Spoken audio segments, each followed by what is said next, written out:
Webinar is now streaming live. If we could have that link sent into maybe the chat or something, I think that would be great. I know that Erica just put it in the chat that she would post it on the Facebook. Yeah, I don't see it. Do you know, is it coming from the CGR or the Student Affairs?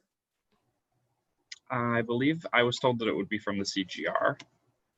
Okay. Oh, wait, I can copy the streaming link because maybe it's like a host thing, perhaps.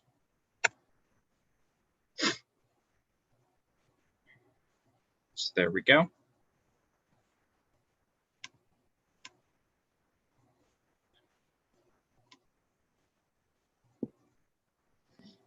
Awesome, thank you. Yeah, okay. So I think that we should be ready to start. So we can start with a little bit of introductions and also with a kind of debrief on what we're going to be going through today. So my name is Zach.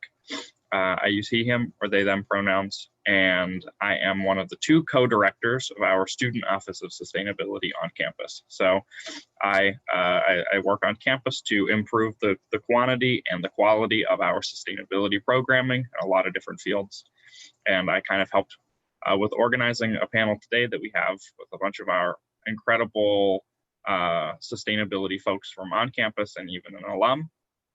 This is a panel that's going to be moderated by Professor Ward Alabach, and we are going to have a, after this introduction, we're going to each panelist will be giving a brief verbal presentation on their biggest sustainability highlights and their student power insights. And then we're going to kind of go into a question answer format from Ward. And then at the very end, we will have questions from the audience as well. And we encourage you to be using the Q&A feature in the webinar if you have any questions during that time or during our actual panel itself. So with that note, I will pass to Julia for introductions. Hi everyone, I'm Julia, or Jules, she, her pronouns, and I'm from the Planned Parenthood, Pitt Planned Parenthood Generation Action Club. And I'll pass it off to Casey. Hi folks, I'm Casey Gill. I used to be a Pitt student. I graduated in 2015, but I helped do a couple different things in sustainability while I was at Pitt. And it's really exciting to see a lot of new faces and all the Pitt students doing great work. I am currently the co-founder of Pittsburgh Restaurant Workers Aid, a group built on mutual aid to assist restaurant workers that are under and unemployed. And I currently, for my job, I am a political consultant with Unite, which is a statewide PAC. I will popcorn it over to Maya. Hi, so I'm Maya. I'm a senior here at Pitt, and currently I'm serving as the director of the Green Fund. So for those of you who aren't familiar with us, we're a part of the university that funds sustainability projects. So any student, any group of students, anyone in the undergraduate schools are able to come to us and apply for funding for any sustainable project that they want to apply for. And those applications are open right now. So you can always come to us for any project you want to see on campus, whether you're a part of a student organization or just an individual student by yourself.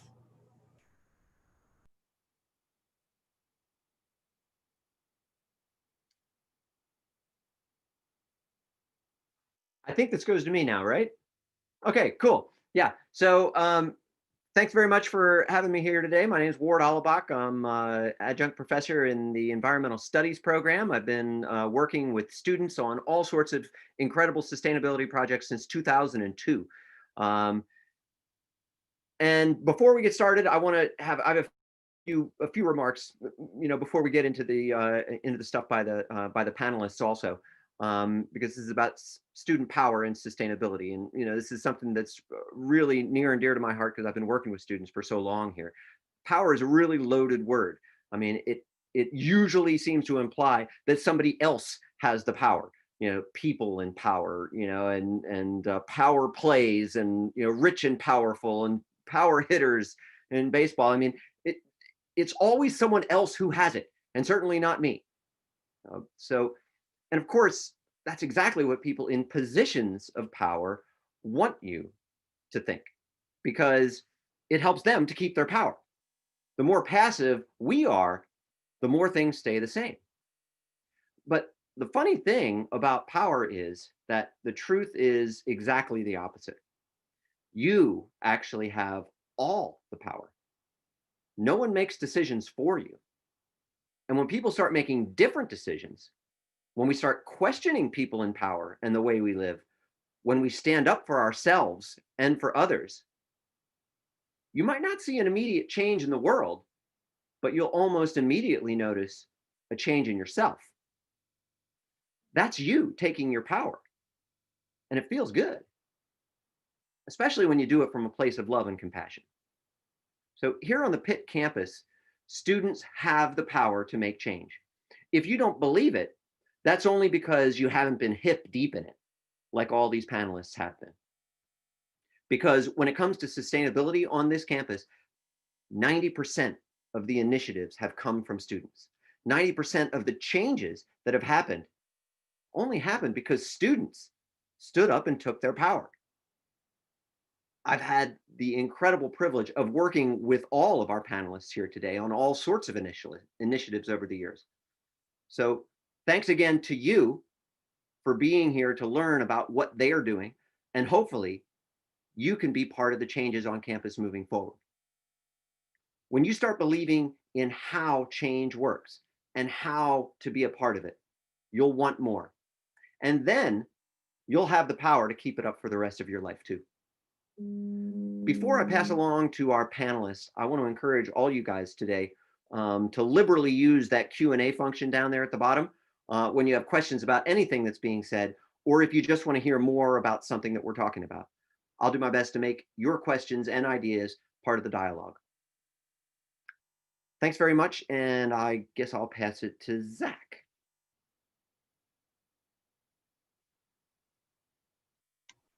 Thank you very much, Ward. And I'm actually going to immediately toss it directly over to Julia to start the verbal presentations off.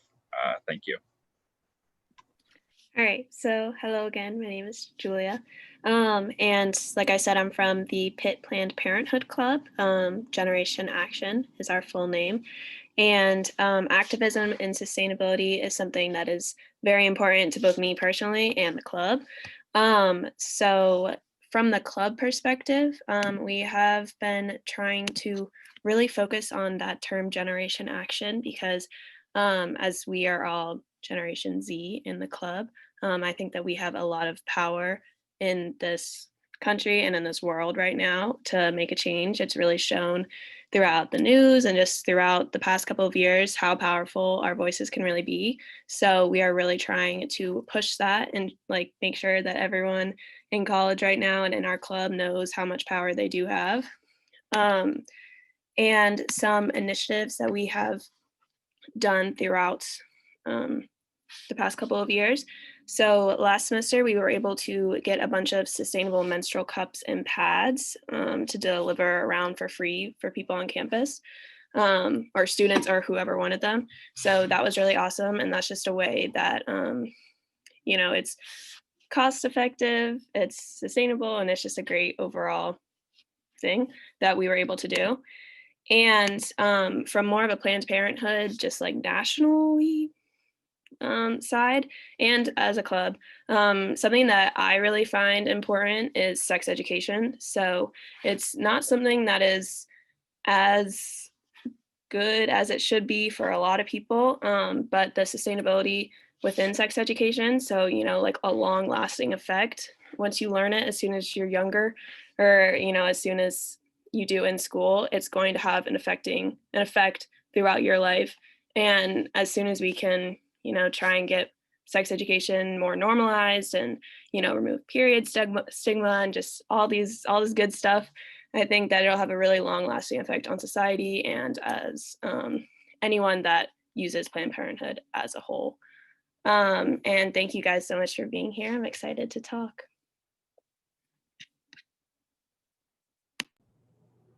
Yeah, so I can start off next on that. So, like I said, I'm a part of the Green Fund, and very much along the same lines of what Julia was sort of touching on. Sustainability encompasses so many things beyond just protecting wildlife. Those sorts of issues that directly involve the planet is 100% a part of it that is incredibly valuable, but there is also a huge human component to that. And that's one of the things that's really wonderful about the Green Fund is that we're able to empower students to be able to act in any part of sustainability that they feel is very important to their community. The menstrual cup project, actually, that Julia mentioned, is something that the Green Fund was able to fund in the past. That's only one of many initiatives we've been able to fund. We've funded for solar panels, art installations, supplies for pit pantry or hydroponics. Basically anything you could imagine could be done in sustainability. But the really crucial part of that is that we are a passive organization. We don't create projects on our own. We don't fund things that we do. We are only here to empower students to take on that initiative themselves. And just like Board said, that student power is so, so important. So student advocacy for me, and I think for the fund, largely is about giving students the resources and the power to be able to achieve the changes that they want to see on their campus and in their community. And I think one of the really valuable parts of that is they can also then take that experience and go forward with it once they leave the university. We're very much, a practice run for students to be able to learn how to work in those existing structures and get funding and get things done and really achieve what needs to happen. So certainly for me, I think it's about empowering students directly to be able to build upon the community that we all love so dearly.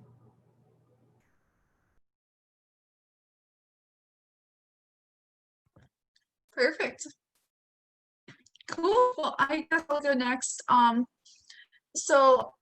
think in hearing this from a lot of the Pitt students and just hearing, I have some friends that are still in Pitt. I have some friends in our Pittsburgh restaurant worker community that just recently graduated or they were working part-time in many different restaurants. And it's bringing me back to when SUS first was created, the Student Office of Sustainability. And this is a place where, like, as the folks on this panel are showing, many different perspectives can come and really talk about sustainability. And I think when we were first coming up with the proposal, the idea was having a space where we could have opportunities to listen to different perspectives and teach one another, and also see how everything is really interconnected. Like what's going on with Planned Parenthood, how can we create an event that encompasses both and enhances the mission and makes people excited and want to do more and drives up momentum and all of those things.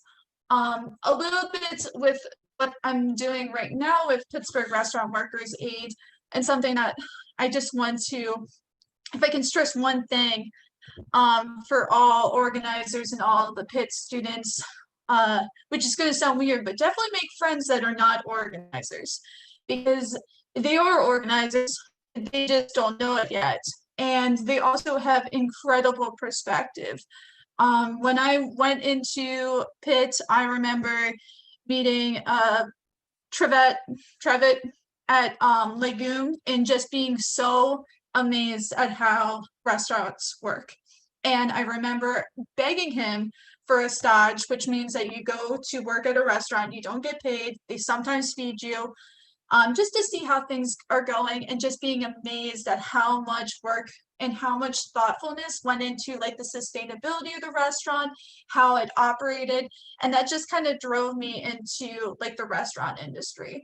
I say this a lot, the restaurant workers are the best organizers in the world. We don't necessarily go out every day and be like, I'm going to conquer sustainability today, and this is how I'm going to do it.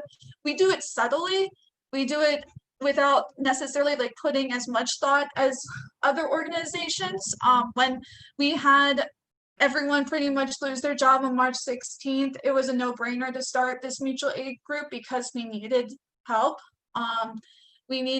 Farms need help right now. If we're talking about local sustainable farms, they were the first folks to give us stuff that they weren't able to sell, which is great. Commonplace Coffee, all of these places just heard and saw what was happening to fellow workers and just went for it, and it was amazing.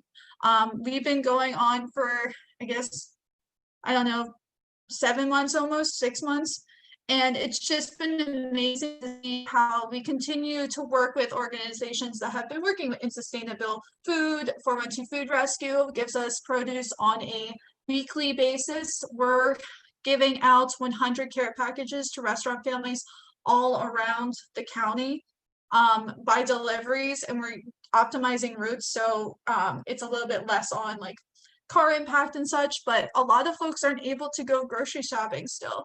And I mean, we're in a pandemic, so organizing obviously has been a little bit different and very into Zoom meetings, but this is a perfect time to really check up on each other. One of the reasons why, and this is kind of going back into being in a silo and feeling like you're in a silo, and the pandemic really put us in silos. For restaurant communities, we've always been in silos. There will be incidences and issues happening in one restaurant, it's happening in most restaurants. Once we created like a virtual space to share all of these concerns, it made us feel like we could actually accomplish something. And it made us feel like this is not only happening to me. And I think when we're talking about sustainability, I mean, I remember as a teenager seeing like recycling issues and being like, what is, I mean, I guess this is only happening in my family, like, come on. But as I approached Pitt and went into like hearing from other folks and kind of just like sometimes just not talking and listening, I was able to actually see like how we connect, how we could move forward. Let's think about strategy and let's get stuff done. So again, thank you all so much for your time. And I'm excited to answer some questions.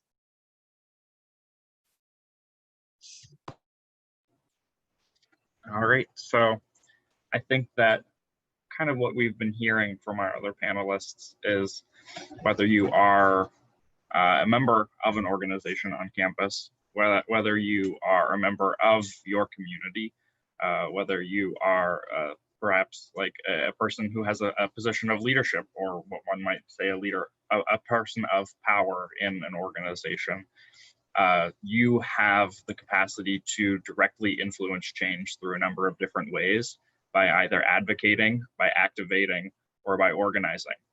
And whenever we look at the University of Pittsburgh community, and especially look at the University of Pittsburgh during COVID-19 right now, where we have this campus-wide COVID-19 theme of the power of Pitt. And we're identifying this power that individual people have to maintain the health and integrity and the safety of our university community, and how every single person has that within them, how we translate this concept of power into ourselves and our organizations and the things that we do.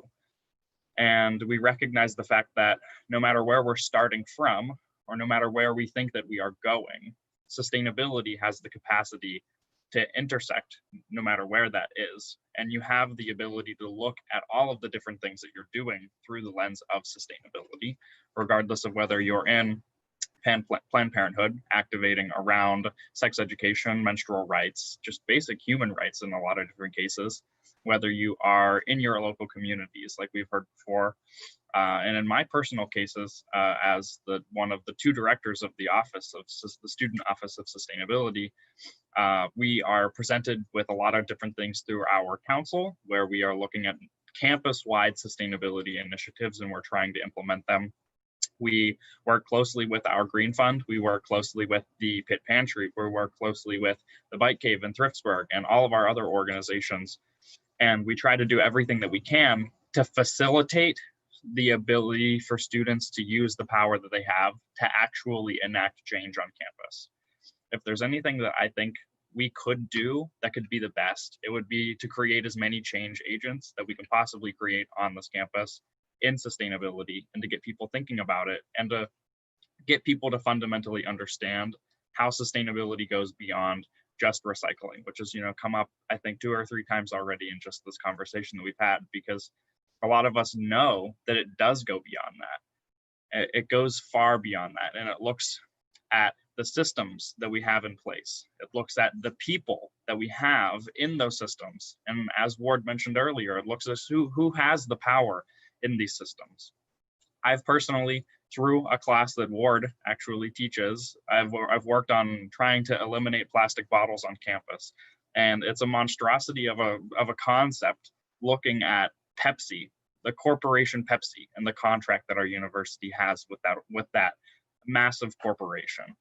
And I've helped Planned Parenthood with the menstrual project as well, and looking at finding partners for that and installing it and implementing it and finding funding and not getting university support for it. Getting the university to tell us, we think that that's a great idea. We really like the concept, but we don't have the money for that.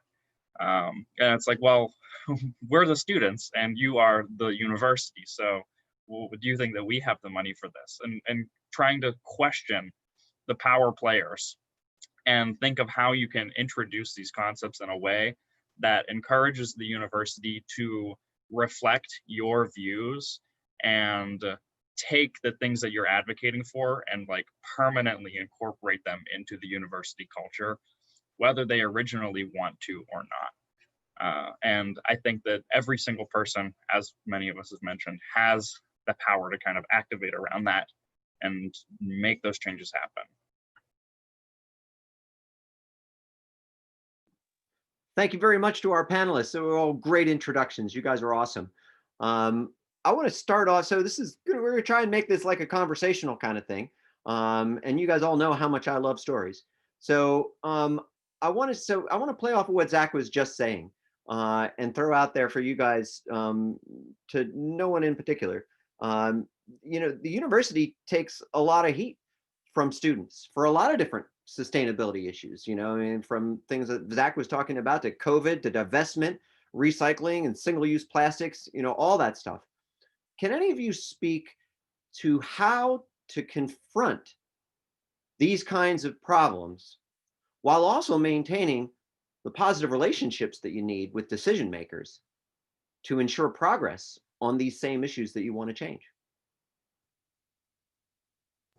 I would love to speak on that. So as part of the Green Fund, that is an issue that I encounter almost every day with every application. It's just the nature of the work that I've been doing and that we do on the fund. We are, handling money that's coming from students and student tuition, but, still there's university oversight to that. And we need to collaborate with the university and its departments and all sorts of different bodies in power. And a lot of times, our authority only extends so much as purchasing power. We need to be able to connect the people who apply to us with those departments to get things done, because they're going to need to be accepted or cleared by the university and things along those lines. And what I have found to be the most effective for us is to not only have a really civil discourse, but to try and impress on the university and other bodies of power why it is so important and how it is really an issue that not only is something that students care about, but the university should care about because it matters to students. Ward put it so well at the beginning of this talk, but we have all of the power in the world. And at the end of the day, the university, despite all of its authorities, still absolutely relies on every single student who's here. And without your money and your coming here, the university wouldn't exist.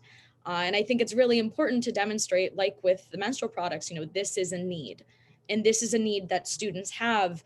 And fulfilling this need could be advantageous to you. And it's unfortunate to have to put it in those terms of what is an advantage for the university and what is not.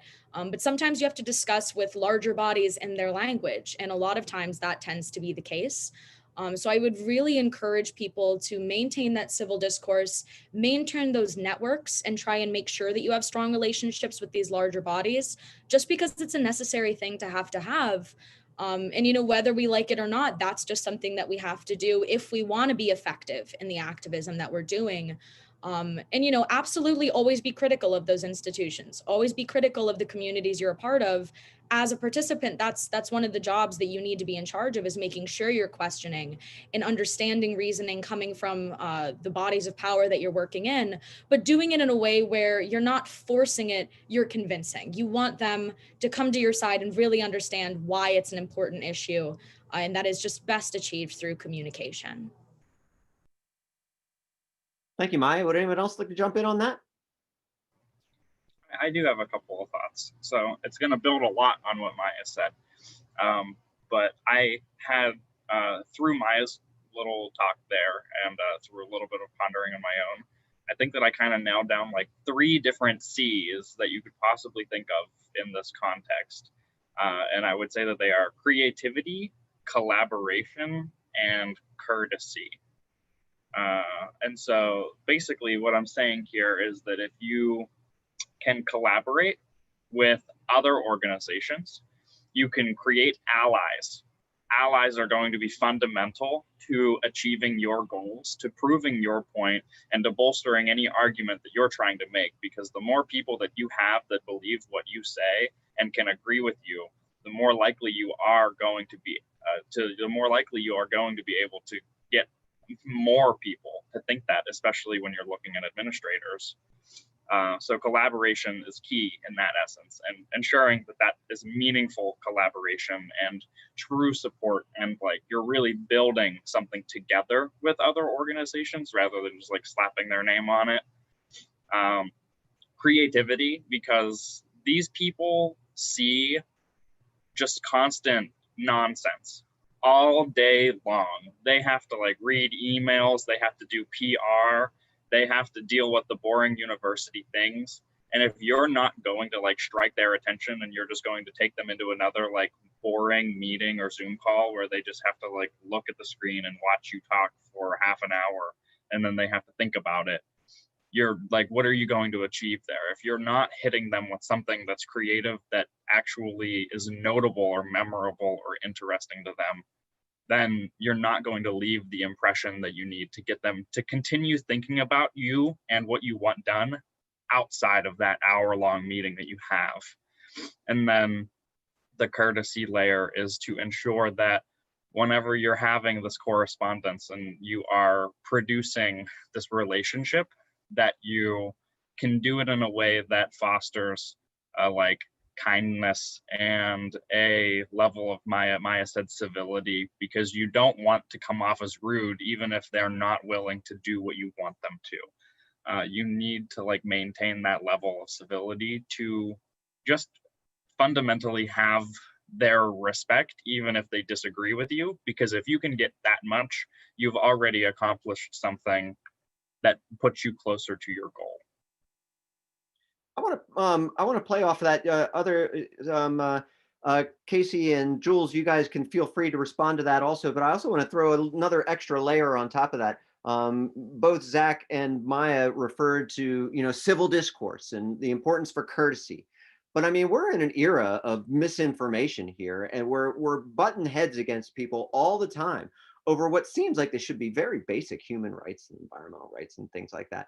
How do you guys deal with those kinds of opposing views? Not saying from the new university, but as an organization, how do you as an organization deal with that?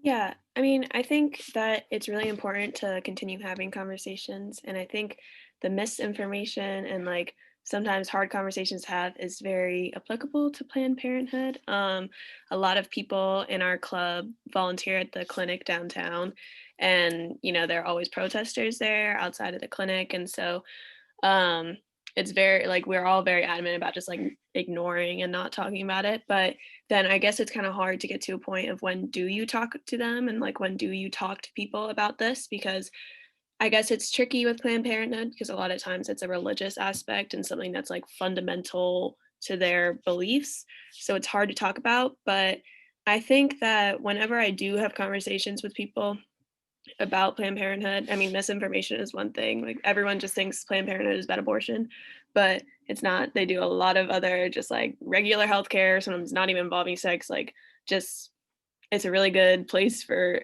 anything like that could be involving healthcare. So it's important to know that, but making sure that when you are having a conversation, if you are just arguing and talking over each other, I feel like we all know this, no one's listening to the other person. You're just thinking about what you're going to say next, which is never a good thing to do in a conversation, because the point of the conversation is to listen to what the other people say and like, absorb that and then think about what you're going to say. So I think it's important to be able to have conversations with your own belief and hold strong in that your own beliefs, but also make sure that you're listening to the other people when they are speaking instead of just thinking about what you're going to say next. Thanks, And Jules. I think on a similar note,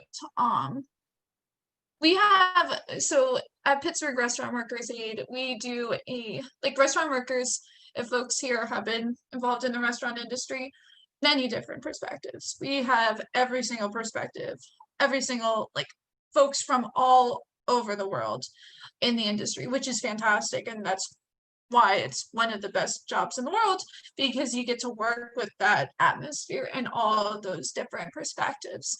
I will say, like, listening is fantastic. We did this, and I think this is genius. We did this, we have a lot of recipients in Allegheny County. We have some in Ohio and we have some in West Virginia. Right throughout the summer, we decided to check in with these folks. So really the check-in call is just like saying, like, how are you doing? Is there any type of resources? But we actually listen to what they have to say. And from that, we build this relationship where we're able to, like, have a relationship with our recipients instead of just seeing this as like a folk who needs assistance. This is a friend in the restaurant industry who has a ton of other friends in the restaurant industry. So we're kind of building an entire network of folks that we could easily tap into to mobilize if we want to escalate, which that takes, like, that's really hard to determine sometimes, especially in a crisis.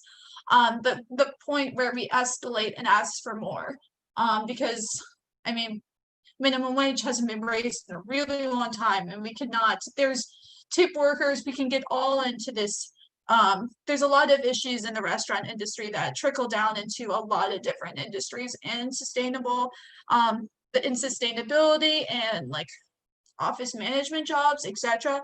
But when we're having those discussions with folks, and I know because a lot of our work is related to Facebook, so I know I have a pretty good idea of these folks' political opinions based on their interactions I have on Facebook. We all know those folks, they go real into that, but we're able to have a conversation. And although Pittsburgh Restaurant Workers Aid, we are a 501c3, so we can't get political, we're able to have kind of like conversations that stay on that line, and we are able to have conversations. State reps are up for re-election this November. That's hugely important. That's a really great opportunity to do a lot of great work. And we've been having issues with state reps in regards to unemployment. So there's a lot of conversations that we have. I remember as a folk at the university just being going to one meeting and just being completely knocked down, and then just being like, okay, let's debrief. That was the wrong approach, and let's look at our notes and try to figure out what we should do next. Thanks very much, you guys. So, part of the purpose of what we're doing here today, right, is to give people who are attending the opportunity to get involved, to give some channels for people to get involved. And I think it could be really illustrative for you guys to talk a little bit about some of the stories about how you got involved. Like, when was, throw this out there, when was the first time you realized that you had the power to affect change? I think that this question might even be one that like all of us could answer, to be honest. So I don't know what that'll look like. I'm really excited to hear what other people have to say. But for me,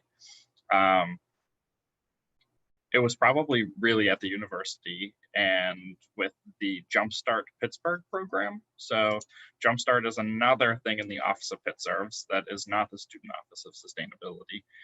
And it is an early childhood access education program that sends college students into local preschools to support their classrooms, to reduce their student to teacher ratios, and to contribute to new and unique lesson plans based on emotional and mental comprehension and literacy, as well as actual reading and writing literacy and things like that, to just generally bridge the education gap in communities that are that might be considered vulnerable or under-resourced, although we try to avoid using terms like that as much as possible.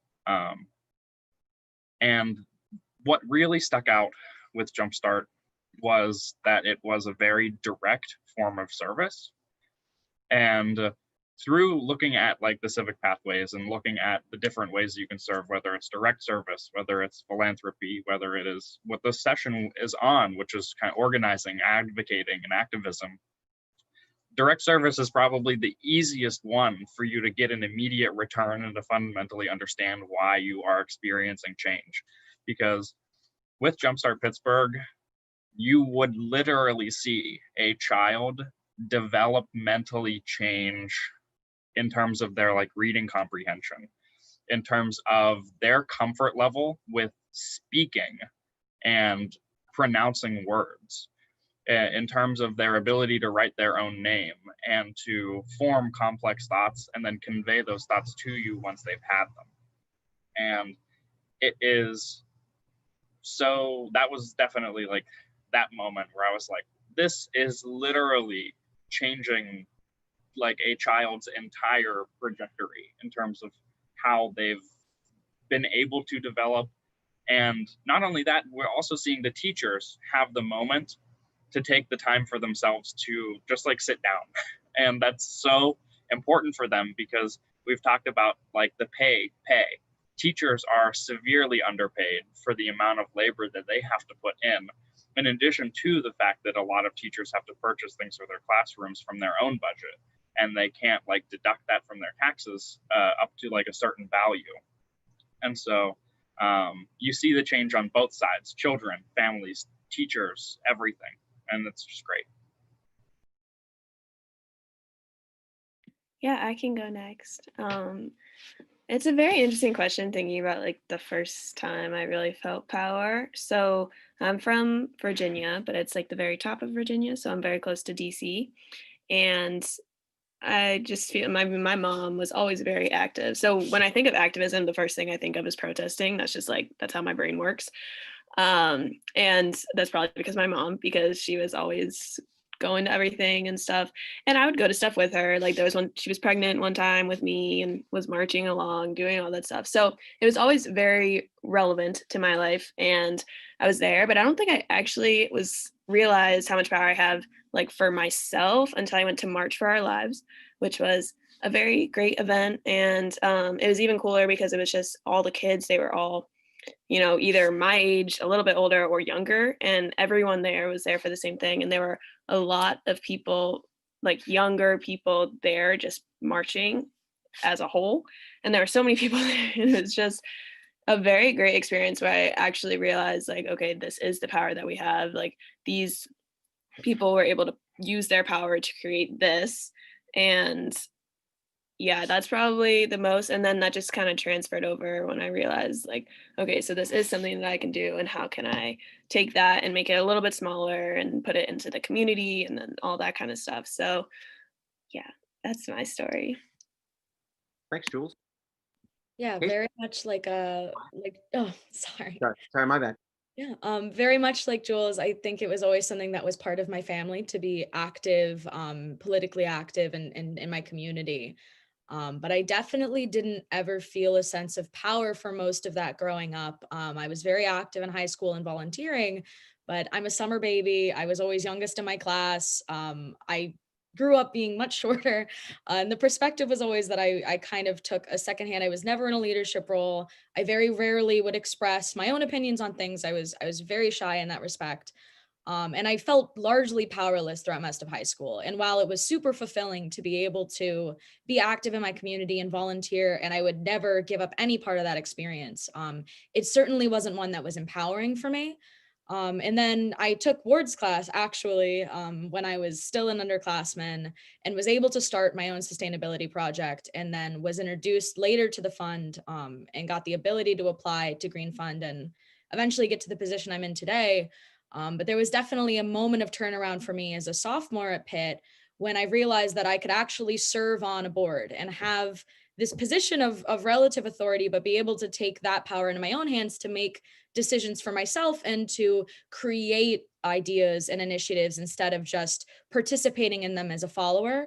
And I think I would encourage everybody who's listening here today, be active in every way that you possibly can. Participate in volunteering when you have the opportunity and protesting, but always have your own ideas about that and never be afraid to express those ideas that you have, to institute any changes that you want to see instituted, and to apply for positions now while you're at the university, whether that be in a student org or through the university, to try and start taking that initiative for yourself, because I think you'll find that's hugely empowering in terms of activism, but also in personal development.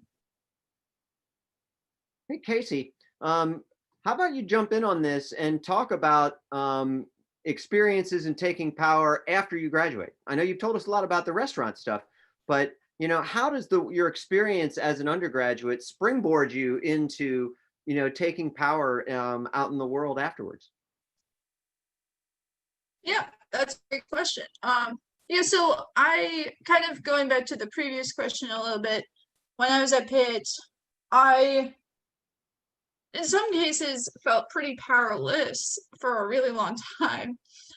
There's a lot of accomplishments that were made when I was at Pitt. There's a lot of things that we did that were amazing. But as we continued fighting with different admins, I think it was pretty hard to always find power, and I really honestly found power just with the activists and organizers and solidarity around that, trying to work and be a student, making changes, making sometimes very sensible changes, and that sometimes that was a lot. So I think like one of the things that when I graduated from Pitt, I went into community organizing and kind of found my way out.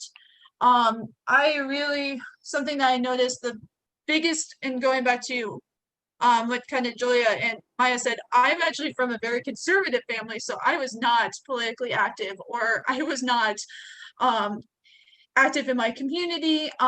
My parents taught me just to be like nice to everyone, which is cool and helpful, but it doesn't necessarily build that momentum, and it doesn't necessarily help everyone that needs help. So when I went from Pitt, I kind of spent time to really understand where I wanted to vote my time. And I got really involved in an electoral campaign for magistrate, which is a judicial campaign that has a lot of say in the community. And that's the most power I ever felt electorally and from an activism point. And that's when I decided to get involved in electoral organizing. Organizing as an adult, and this is very apparent in the university as well, it can be hard. It's really hard. I've taken years off where I just don't do that work, and then I work in the restaurant industry, and the same sort of issues are present in the restaurant industry. And we built the Pittsburgh Restaurant Workers Aid, which is really empowering, but still, I think like as we're having that conversation, it's really, if you need to take a year off and try to figure out what you want to focus on, that's okay. If you want to take a break, you deserve it, and you should take a break, and we can revisit like moving forward. It's not just on yourself as an individual to move forward, it's on a lot of people to move forward with you. And the best thing about like coming from the Pittsburgh community, I remember when I was on divestment and just being like, hey, I need a break. And Sage or Troy or Nick would just be like, okay, I got this. And it was just that sense of the community is the most powerful that I would feel. It was never really like having conversations with the admin. It was never necessarily the position that I was holding. It was really the like opportunity to connect with folks and be able to just like taper off. Casey, I think that last part there was especially referring to support systems, right? I mean, this is really difficult emotional work sometimes because it's stuff we care about very, very deeply. And, sometimes you do run into dead ends, and sometimes, it does feel like you're banging the head against a wall. But part of the idea of feeling the power is also to have people with you to help support you and bring you up. I think that's a really, really important point that you made there. And that's something that you can find here at the university. You can find communities of like-minded people, especially through the SUS and through the other organizations that are here talking today. I want to let you guys know that we've reached a point in our program where we're willing and very able to open to Q&A. If you guys want to use that Q&A fund to ask any questions from any of our panelists, we'd be happy to field that. Please feel free to type them on in. I don't know if we can take live things. I don't see any unmuting options here. So if I don't see anything in the chat coming up, then we'll just continue with this conversation. And along that line, while I'm looking for chatty type stuff, we talked about, I think Zach mentioned in his thing about creativity and how important creativity is, right? And, we're stuck in this Zoom era where we're always sitting here staring at our computers and all these faces, and it's not that we don't love these people. It's not that the work isn't empowering. It's that, we're all getting this thing Zoom fatigue, right? I mean, we're like, just tired of doing this all the time. Well, what I want to ask you guys, what are some of the most creative things that you've seen in this Zoom environment to keep people engaged and energized?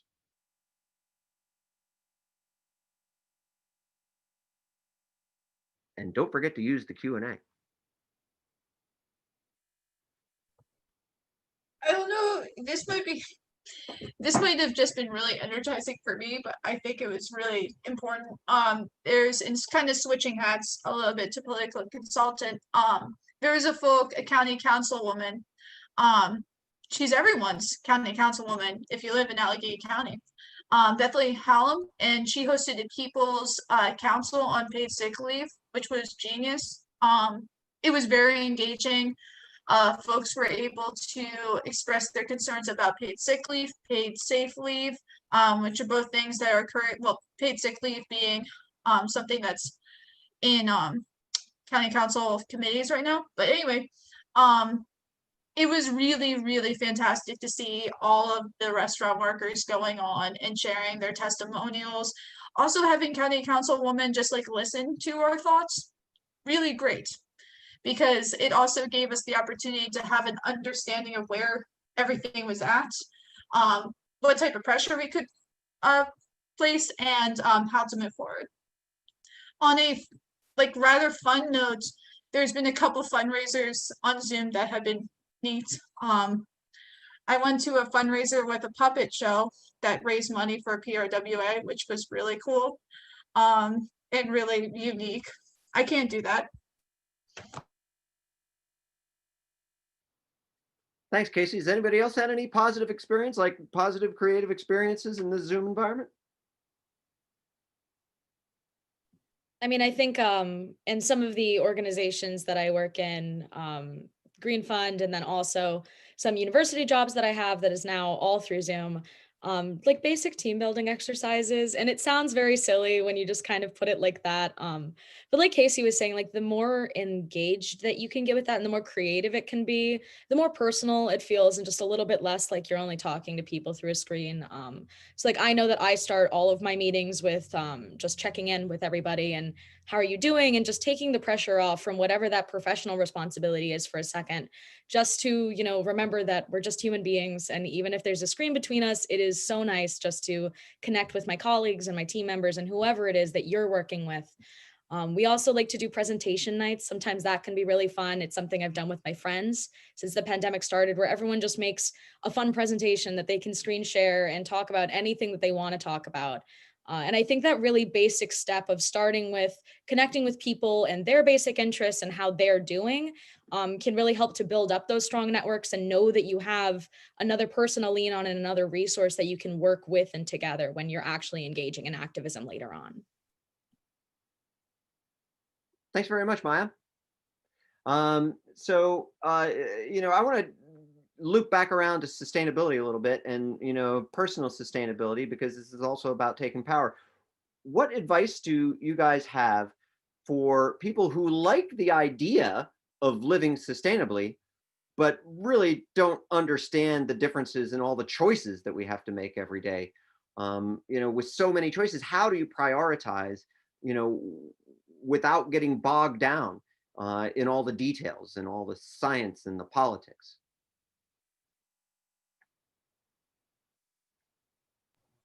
I think that one way that you can do that is to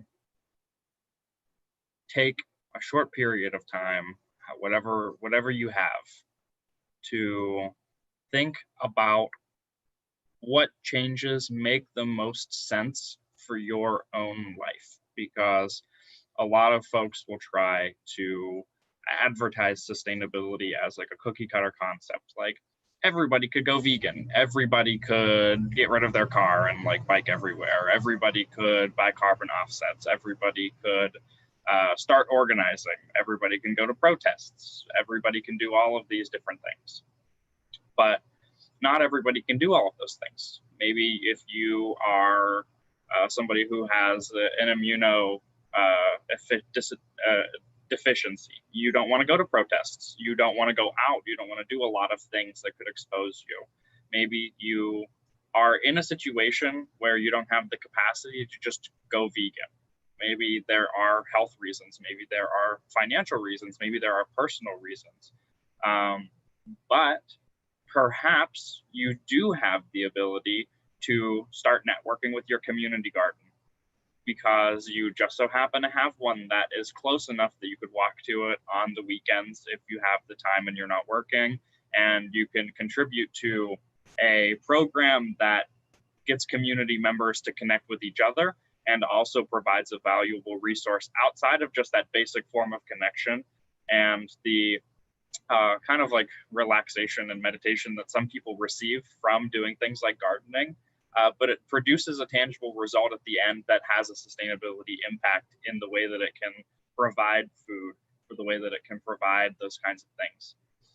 Or maybe you know somebody who's trying to sell their bike because they don't need their bike anymore, and you live just close enough to your work and there's safe routes and you can bike to work. Or you can take public transportation to work if it's not a like financial problem for you. It's basically about taking that list of all of the possible millions of different things that you can do and then just applying them where you can, rather than trying to assume that there's any one way to do sustainability. Yeah, and kind of jumping off that, I think like personally, I do what I can, whatever I'm able to, and financially it makes sense because as an underemployed restaurant worker, I have to think about finances. But my most important pitch is register to vote. I'm dropping the link right now. You can check your registration. There's a massive election happening this cycle. It's happening November 3rd. My other pitch to y'all is ask 5 friends if they've checked registration. Registration ends on October 19th. You can request for a mail-in ballot until October 27th. And the election's on November 3rd.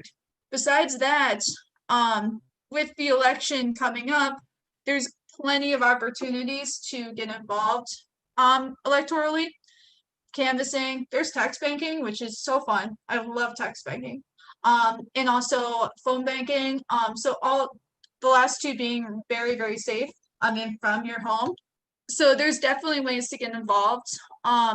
State rep and state senate have a huge say on large change, potentially large change, statewide change on sustainable issues. Obviously, we can get into the presidency, but yeah.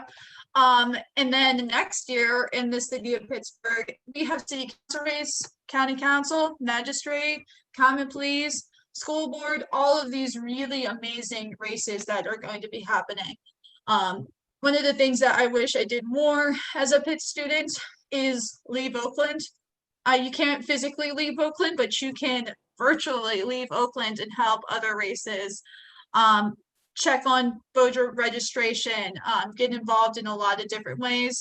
It's very valuable. Yeah, definitely want to emphasize everything that Zach and Casey said. Could not be more true and more valuable and important. At least from my position, my two huge recommendations would be to take classes. If you're not sure about what sustainability really is or what it looks like on the ground, Pitt has so many wonderful classes and professors like Ward, Dr. Sanchez, so many people that you right now have the opportunity to learn from, and then also have a forum to learn from your peers and find out what sustainability looks like and what it can look like for you. And then the other thing I would suggest is apply to the Green Fund. You know, if you don't think that you're able to, or you want to do something more than those individual choices, reach out to us, apply to us, and start up a project. If you know that you want to get involved, but don't have a project idea or don't know where to start, we actually have a project ideas tab that's just ready on our website. You can go there. It's sorted by issue areas, so you can find an issue area you're super passionate about more so than others. And we've got research already linked there for you to get ideas about the project. We've got networking, communications, and contacts, so people you're going to need to talk to get that done. And I'm going to post the link for our website in the chat right now. If you want to apply, you go straight through there. And if you want any project ideas, like I said, we have a tab for that. And it's a really, really easy way to start getting involved and creating a lasting change. Thanks, Maya. So we got to start wrapping up here. You've each got about 1 minute. And what I'd like to ask you here is, do you have any closing thoughts on this whole idea of student power and sustainability? And importantly, how can the folks who are here today get involved through what you're doing? Jules, would you like to go first? Sure, I will go first. So if anyone's interested in joining the Pitt Planned Parenthood Club, I'll put our Instagram link, and that's probably the best way to contact us. I'm actually the social media chair, so you'll get me directly. And also we have an email list, group me. I think we do a lot of actionable things, like even this semester when it's a little bit hard to, feel like you're actually doing stuff. We have a lot of phone banking. There you can volunteer at the clinic. We're gonna still be trying to, petition or things around campus. So it'll still be a pretty good semester. And yeah, thank you guys so much for everything. This was very great. Casey, why don't we go to you? Perfect. Well, thank you all so much for hosting this. Yeah, so I think for Pittsburgh Restaurant Workers Aid, there's a ton of ways that you can help. Obviously, if you know someone who's a restaurant worker and is dealing with, we can assist folks with food resources, unemployment resources, a lot of different resources.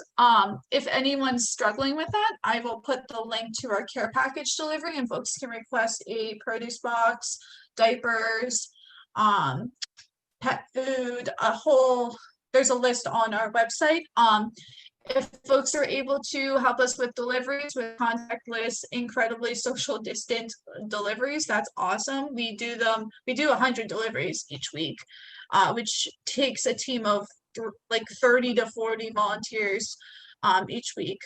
So that's fantastic. And I can drop the link over to that in a second. And yeah, as I said before, big election year, register to vote, and definitely take time to take a break if you need it.